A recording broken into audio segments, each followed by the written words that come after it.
Hello friends, स्वागत है मेरे YouTube channel English with Varun पे। आज हम लोग बात करेंगे एक इंग्लिश ग्रामर का बहुत ही इंपॉर्टेंट टॉपिक है क्वेश्चन टैग। ये आसान जितना देखने में लगता है उतना आसान होता नहीं है, ठीक है। तो आप लोग इसके बारे में मत सोचिए कि ये आसान है कि भारी है। मैं इतने अच्छे वे में बताऊंगा, इतना सिंपल वे में बताऊंगा कि आप लोगों को कोई प्रॉब्लम नहीं होगी, ठीक है। तो जल्दी से वीडियो लाइक कीजिए, अपने दोस्तों के साथ शेयर कीजिए। देखिए क्वेश्चन टैग क्या होता है। जैसे मैंने यहाँ पर सेंटेंस लिखा है कि तुम मुझे प्यार करते हो ना, लास्ट में ना लिखा हुआ है। वह सच बोलता है ना, और वह तुम्हारा भाई है ना। देखिए उपरोक्त सेंटेंस जो यहाँ पर सेंटेंस लिखे हुए हैं, इसको हम बोलचाल की भाषा में यूज करते हैं। बोलचाल की भाषा में ज्यादातर यूज किया जाता है, ठीक है। समानता इसे हम क्या बोलचाल की भाषा में यूज करते हैं। लेकिन जो बोलचाल की भाषा में जो स्पीकर होता है, जो वक्ता होता है, यानी जो ये सेंटेंस को बोलने वाला होता है, वो अपने अनुमान में अपने विचार को दूसरे के सामने एक्सप्रेस करने का कार्य करता है। यानी बताता है कि जो मैं बोल रहा हूँ, अनुमान से बोल रहा हूँ, उसके विचार में उसको हम क्या दूसरों के सामने बोलने का एक्सप्रेस करने का काम करता है। लेकिन वो बोलता ही है, लेकिन साथ में यह भी चाहता है कि जो सुनने वाला है, ऑडियंस है, वो इसके बारे में क्या चाहता है, ठीक है। यानी ये तो बोलता है, अपने अनुमान से बोलता है। जैसे लिखा हुआ वह तुम मुझे प्यार करते हो ना, यानी ये अनुमान में बोल रहा है। तो ये किसी से पूछा तो वो भी उधर से भी जवाब आना चाहिए ना। तो यही बोल रहा है कि जो क्वेश्चन टैग हमारा होता है वो बोलचाल की भाषा में इस्तेमाल ज्यादा किया जाता है, ठीक है। तो बोलने वाला ये भी चाहता है कि सामने वाला उसको क्या बोलता है, यानी ऑडियंस से वो क्या चाहता है, ठीक है। जो क्वेश्चन टैग होता है उसमें जो पहला वाला सेंटेंस होता है ये हमारा असर्टिव सेंटेंस होता है। देखिए ये हमारा कौन सा सेंटेंस होता है, असर्टिव सेंटेंस। और जो सेकंड वाला होता है वो इंट्रोगेटिव सेंटेंस होता है। देखिए ये इंट्रोगेटिव सेंटेंस है कि नहीं, ये इंट्रोगेटिव सेंटेंस है। तो यही जो पीछे वाला इंट्रोगेटिव सेंटेंस है, इसी को हम क्या बोलते हैं, क्वेश्चन टैग बोलते हैं। क्या बोलते हैं, क्वेश्चन टैग्स बोलते हैं, ठीक है। तो देखिए मैंने बता दिया कि क्वेश्चन टैग किसे बोलते हैं। यानी सेंटेंस दो रहता है, एक असर्टिव रहता है और एक इंट्रोगेटिव रहता है। तो जो इंट्रोगेटिव रहता है वही हमारा क्या होता है, क्वेश्चन टैग होता है। अब देखेंगे हम ये कैसे बनाया जाता है और कैसे कैसे इसका यूज होता है। पहले हम कॉन्ट्रैक्ट फॉर्म पढ़ते हैं कि कॉन्ट्रैक्ट फॉर्म ऑक्सिलरी वर्ब का क्या होता है। आप लोग इसका जानते होंगे कि डू प्लस नॉट को हम डू नॉट लिखते हैं, तो इसको हम ऐसे लिखेंगे। डज प्लस नॉट को डज नॉट लिखते हैं। इज प्लस नॉट को हम इजंट लिखते हैं। और उसी तरह से have plus not, has plus not, इसी तरह से सबको लिखते हैं। लेकिन तीन हमारे हैं, एक है एम प्लस नॉट। तो एम प्लस नॉट को हम एम नॉट नहीं लिखेंगे, यानी ऐसे हम नहीं लिखते हैं, एम नॉट नहीं लिखेंगे। इसको हम क्या लिखते हैं, एम प्लस नॉट को आरंट लिखते हैं, ठीक है। और आर प्लस नॉट को भी आरंट ही लिखते हैं। बुक में लिखा हो रहता है M plus I plus not को हम एमेंट के जगह पे क्या लिखते हैं, आर नॉट लिखते हैं, ठीक है। क्योंकि ये एक कॉन्ट्रैक्ट फॉर्म नहीं होता है। बिल प्लस नॉट को हम बिल नॉट नहीं लिखते हैं, इसको हम बिल प्लस नॉट को वॉन्ट लिखते हैं, WONT। उसी तरह से सेल प्लस नॉट को हम सेंट लिखते हैं। ये तो ये तीनों आप लोग ध्यान रखिएगा, ठीक है। और कुछ है तो मैं देख लेता हूं यहाँ पर, नहीं यही तीनों है इंपॉर्टेंट सा सब। और इसके अलावा जो बचा, नीड बचा, डेयर बचा, ऑट टू हो गया, वो सब इसी तरह से कॉन्ट्रैक्ट फॉर्म उसका होता है। मैं इसलिए इसको बता रहा हूं क्योंकि पूरे क्वेश्चन टैग में इसी का इस्तेमाल किया जाता है, ठीक है। अब हम रूल नंबर फर्स्ट देखेंगे कैसे क्वेश्चन टैग बनाया जाता है। तो देखिए क्वेश्चन टैग कैसे बनाया जाता है। फर्स्ट नंबर रूल क्या होता है कि हम अफर्मेटिव सेंटेंस का क्वेश्चन टैग कैसे बनाएंगे।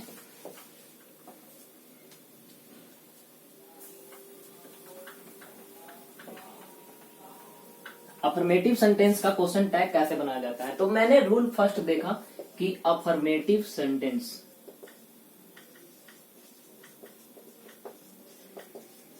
अफर्मेटिव सेंटेंस का मतलब क्या, जिसमें नॉट लगा रहे या जिसमें नॉट नहीं लगा रहे, जिसमें नॉट नहीं लगा रहे। जैसे मैंने एक एग्जांपल लिख दिया ऐसा, ही राइट्स ए लेटर। एक और एग्जांपल मैंने लिख दिया, एक और मैंने एग्जांपल लिख देता हूं, she was a salesman. She was a salesman.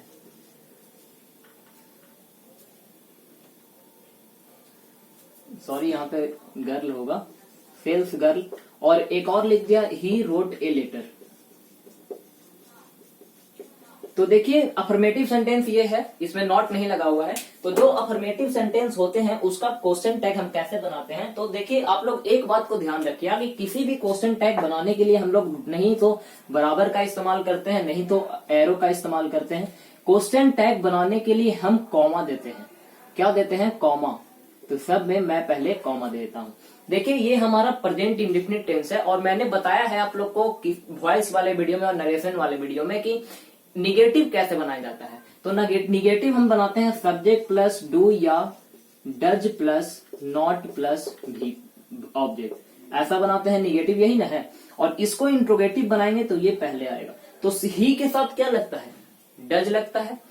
तो इसमें अफर्मेटिव है तो डज लगा दिए और नॉट लगा दिए और ही लिख दिए और ये लिख दिए। यही हमारा क्या हुआ? क्वेश्चन टैग हुआ। जैसे ही राइट से लेटर लिखा हुआ है, सिंपल वे ही राइट से लेटर लिखा हुआ है, ही के साथ क्या लगता है? डज लगता है ना। और उसको ये देखिए क्वेश्चन में नॉट नहीं लगा हुआ है तो नॉट हम लगाएंगे। ऐसा रूल हम लोग डिग्री में भी पढ़े हैं। तो अफर्मेटिव सेंटेंस का क्वेश्चन टैग जो होता है वो निगेटिव होता है। ठीक है, अफर्मेटिव सेंटेंस का क्वेश्चन टैग निगेटिव होता है। यहां पर देखिए बाज है, एग्जुलरी वर्ब, नॉट नहीं लगा हुआ है, नॉट लगाएंगे, सी है, सी लिख देंगे, ऐसा लिख देंगे। देखिए रोट है, वर्ब का दूसरा रूप, वर्ब का दूसरा रूप में क्या लगाते हैं? डिड। नॉट नहीं लगा हुआ है, नॉट लगाएंगे, ही है तो ही लिख देंगे। यही हमारा हुआ अफर्मेटिव सेंटेंस का क्वेश्चन टैग कैसे बनता है? निगेटिव बनता है। अब मान लीजिए कि क्वेश्चन यानी अफर्मेटिव की जगह निगेटिव हो जाए, यानी इसको हटा दें, तो उसको कैसे बनाया जाता है इसको हम देखेंगे, उसका कैसे बनाया जाता है।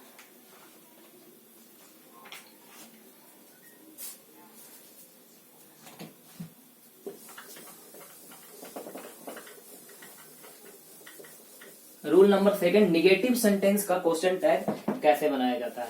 जैसे she does not make a noise, she does not make a noise, ये रूल नंबर सेकंड है निगेटिव सेंटेंस का क्वेश्चन टैग। तो निगेटिव सेंटेंस का क्वेश्चन टैग जो होता है वो अफर्मेटिव होता है, उल्टा। रूल नंबर फर्स्ट में मैंने पढ़ा कि अफर्मेटिव सेंटेंस का क्वेश्चन टैग निगेटिव होता है और निगेटिव सेंटेंस का क्वेश्चन टैग क्या होता है? अफर्मेटिव होता है। यहाँ पर she does not make a noise, ये देखिए निगेटिव है ना। इसमें ऑक्सिलरी वर्ब क्या है? डज। तो मैंने बताया कॉमा देते हैं, डज लगा दिए। ठीक है, एक ही एग्जाम्पल मैं देखूंगा, समझ में आएगा, ये हमारी गारंटी है। नहीं समझ में आया कमेंट में आप लोग लिखिए नहीं समझ में आया, ठीक है ना। नहीं आएगा तभी बोलिएगा। देखिए डज है तो डज लिख दिए। अब अफर्मेटिव बनाया जाता है तो नॉट हम नहीं लगाएंगे, सब्जेक्ट क्या है? सी, सी लिख देंगे और क्वेश्चन टैग क्वेश्चन मार्क लगा देंगे। ठीक है, अब देखिए तीसरा रूल क्या कहता है, मैं लिख देता हूं एक ही बार, ऐसे थोड़ा ज्यादा टाइम लगता है। देखिए थर्ड रूल क्या बोलता है कि यदि सेंटेंस में निगेटिव वर्ड हो, निगेटिव वर्ड कहने का मतलब no, not, never, nobody, nothing, few, little, hardly, scarcely, seldom और रेयरली, ये जितने वर्ड लिखे हुए हैं ये निगेटिव यानी नकारात्मक भाव उत्पन्न करते हैं। ठीक है, तो इसका क्वेश्चन टैग ये पहले से नहीं बोलेगा। जैसे लिखा हुआ है ऐसा, वी हैव नो फ्रेंड्स, तो इसमें एक्जुलरी वर्ब हमारा क्या है? हैव है तो हैव लिख दिए। अब पहले ही बता रहा है कि ये जितने वर्ड हैं वो पहले से निगेटिव होते हैं, और मैंने बताया कि निगेटिव का क्वेश्चन टैग क्या होता है? अफर्मेटिव होता है। तो निगेटिव वर्ड का क्वेश्चन टैग क्या होगा? अफर्मेटिव होगा। तो यानी नॉट नहीं लगेगा। अब है वी, तो वी लिख देंगे, यहाँ पे प्रश्नवाचक चिन्ह लगा देंगे, क्वेश्चन मार्क। यहाँ पे नथिंग इज योर्स, ठीक है ना, तो यहाँ पर इज है, क्वेश्चन में नॉट लगा हुआ है, यानी ये निगेटिव वर्ड्स हैं, और मैंने यहाँ पे लगा दिया इट। अब देखिए no one knows this matter, इस मैटर को कोई नहीं जानता है, कोई नहीं जानता यानी निगेटिव हो गया है। तो इसमें हम क्या लगाएंगे कि डू या डज में से कुछ लगेगा, क्या लगेगा? तो यहां पर क्वेश्चन है तो डू लगेगा, तो डू के साथ नॉट लगना चाहिए कि नहीं लगना चाहिए? नहीं कोई इस मैटर को नहीं जानता है। अगर हम इसको दे मानेंगे, कोई नहीं मतलब सब आता है, वे लोग, ही और सी सबके लिए इस्तेमाल कर सकते हैं। किसको? दे को इस्तेमाल कर सकते हैं। दे के साथ क्या लगता है? डू का प्रयोग किया जाता है, और नॉट का भाव पहले से उत्पन्न है, तो इसको हम नॉट नहीं लगाएंगे और क्या लगाएंगे? दे लगाएंगे। ठीक है, यहाँ पर लिखा हुआ है neither of us helped you, helped लगा हुआ यानी पास्ट टेंस में है तो डिड लगाएंगे, और नॉट का भाव दे रहा है, नॉट का भाव दे रहा है, नाइदर भी होगा इसमें, नाइदर आप लोग लिख लीजिएगा, नाइदर छूट गया है। Neither of us helped you, तो इसमें डिड लगा है और अस है तो क्या होगा वी। देखिए मैंने यहाँ पर फ्यू और लिटिल लिखा है, ये बहुत इंपॉर्टेंट है, किसी भी एग्जाम में पूछ सकता है, इसकी कोई गारंटी नहीं है कि किसी एग्जाम में इसे क्वेश्चन पूछेगा, ठीक है। तो इसको थोड़ा ध्यान से देखेंगे। फ्यू लिटिल जो होता है निगेटिव भाव उत्पन्न करता है, ये आप लोग जानते होंगे, अगर नहीं भी जानते हैं तो आज जान लीजिए, ठीक है। फ्यू और लिटिल क्या होते हैं, निगेटिव भाव उत्पन्न करते हैं। लेकिन देखिए अगर हम इसमें ए लिटिल ए फ्यू या ए लिटिल करते हैं तो ये तुरंत पॉजिटिव हो जाएगा भाई। इसको में आप लोग देखिए कि अगर हम फ्यू को ए फ्यू कर दें या लिटिल को हम ए लिटिल कर दें तो ये पॉजिटिव हो जाता है, आया समझ में। तो देखिए अगर पॉजिटिव हो जाएगा तो उसको हमको, यानी पॉजिटिव हो गया यानी निगेटिव का भाव उत्पन्न नहीं कर रहा है, तो हमको क्वेश्चन टैग बनाने के लिए निगेटिव करना पड़ेगा कि नहीं करना पड़ेगा। मैंने बताया कि अफर्मेटिव का क्वेश्चन टैग क्या होता है, निगेटिव होता है। जैसे देखिए मैंने एक क्वेश्चन लिख देता हूं, I have a little money, मुझे थोड़ा धन है न, I have a little money, ठीक है। इसका हिंदी होगा मुझे थोड़ा धन है,